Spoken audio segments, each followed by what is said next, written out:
Guys എല്ലാവർക്കും പുതിയൊരു വീഡിയോയിലേക്ക് സ്വാഗതം. ഇന്ന് ഞാൻ വന്നിട്ടില്ല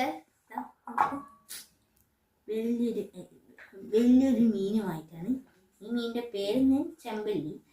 നല്ല വലുപ്പമുള്ള സൈസുള്ള മീനാണ് ഗായ്സ്. ഇതിന്റെ ഈ സൈഡിൽ നോക്കൂ, ഫുള്ള് മുള്ളാണ് ഗായ്സ്. ഒന്ന് തട്ടിയിട്ടുണ്ടെങ്കിൽ അമ്മക്കത്ത് അത്. പിന്നെ അതിന്റെ വായ കണ്ടോ ഗായ്സ്, ഇവിടെ പോലും പിടിക്കാനാവില്ല. ഭയങ്കര കട്ടിയുള്ള വായം പല്ലാണ്. കണ്ണുണ്ടോ, തിളങ്ങുന്ന കണ്ണ്. പിന്നെ ഗായ്സ്, ഇതാണ് നമ്മൾ ഇന്നത്തെ മീൻ കറി വെക്കാൻ പോകുന്ന സാധനം. ഇതിന്റെ കണ്ടോ ദേഹത്തൊന്നും കിട്ടുന്ന മീനിന്റെ പേര് അറിയുമെങ്കിൽ ആരെങ്കിലും കമന്റ് ചെയ്യുന്നത് കുഴപ്പമില്ല ഗായ്സ്. നല്ല സൈസുള്ള സാധനമാണ്, നല്ല വലിപ്പമുള്ള. വാലൊക്കെ വാലൊക്കെ ഇങ്ങനെ വിടർന്ന് വരും ഗായ്സ്.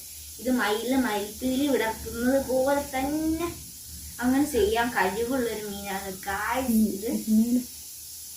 അപ്പൊ പിന്നെ ഇതാണ് നമ്മളിന്ന് കറി വെക്കാൻ പോകുന്നത്.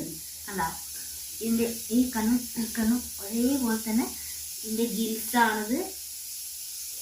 ഭയങ്കര സൈസാണ്. തൊടുമ്പോ തന്നെ നമുക്ക് എന്തോ ആകുന്നുണ്ട്. കുറെ മേത്തൊരു ജെല്ല് തേച്ച് വെച്ച മീനാണ് ഗായ്സ്. തൊടുമ്പോ അങ്ങനെ ഗായ്സ് ഇതാ ഇതിന്റെ ചിറകുകളും. പിന്നെ ഇത് വെള്ളത്തിൽ കൂടി നീന്തി നടക്കുന്ന മീനാണ് ഗായ്സ്. നല്ല സൈസ് ഉണ്ട്, കാണുന്ന പോലെ നല്ല ഇത്രയും വലുപ്പമുണ്ട്. ഒരു പാത്രം വെച്ചിട്ടുണ്ട്, ആ പാത്രത്തിനേക്കാൾ സൈസ് ഉണ്ട് മീനിന്. അപ്പോൾ ഇന്നത്തെ വീഡിയോ ഇതാണ് ഗായ്സ്. അടുത്തൊരു വീഡിയോയിലേക്ക് വരുന്നവരെ ബൈ.